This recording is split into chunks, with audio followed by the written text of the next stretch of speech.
Hello everybody, I'm Zane and this is Spencer. On the problems, implications, and solutions of urban oil drilling in Los Angeles. Epic.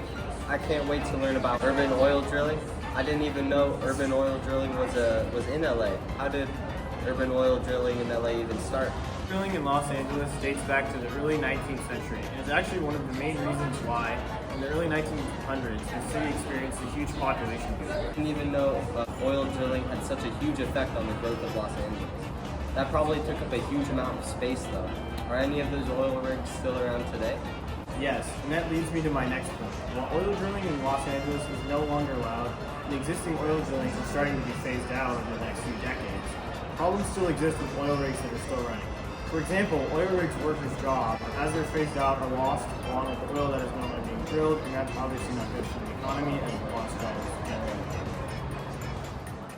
In 1892, Edward Doney struck gold drilling the first oil rig on what would become Echo Park today and created what is known today as the Los Angeles oil field. This created a second gold rush in California, but instead for oil.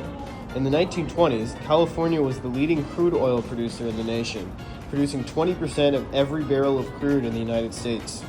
Oil rigs were everywhere, on public beaches, next to roadways, around houses, and even in public high schools. Beverly Hills High School had a running oil rig that was pumping close to 400 barrels of crude oil a day until 2017, when it closed right next to the football field. Oh yeah, that can have some serious impacts to the people living around there. For example, it is possible that the groundwater may get contaminated when drilling and affect some of the people living around there's drinking water. The harmful chemicals from drilling can cause lung issues, some cancers, and asthma in most often.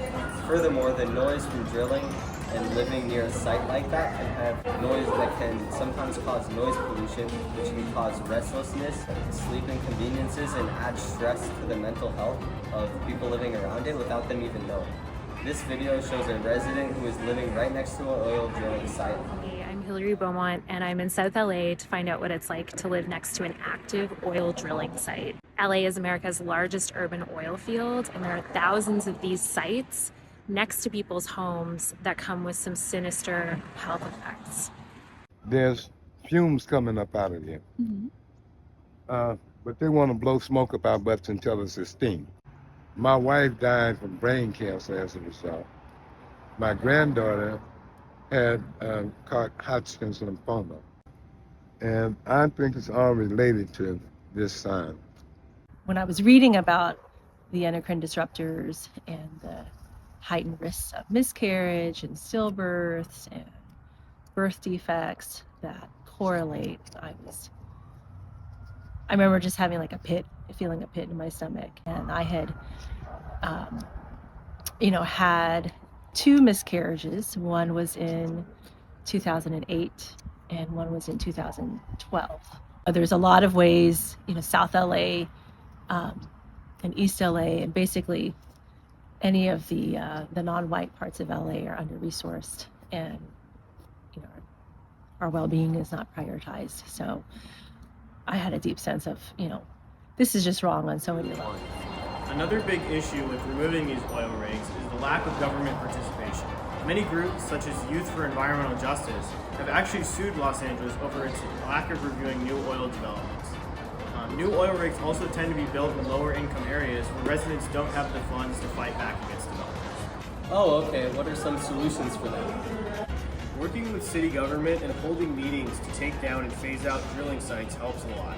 Also, there are some more general ways to combat urban oil drilling that also apply to oil drilling in general. Do you know about any? A major problem with LA, at least, is the use of cars and highways to get everywhere. There are a couple ways we can limit this. Well, a good one is building up and not out, which is having buildings be built higher so people can live in apartments and make the city more walkable. Furthermore, we can also help, if people don't want to walk, we can use LA's public transportation, which is pretty poor. But so LA should improve their public transportation infrastructure so that more people will use it instead of cars and therefore reduce the need and demand for oil.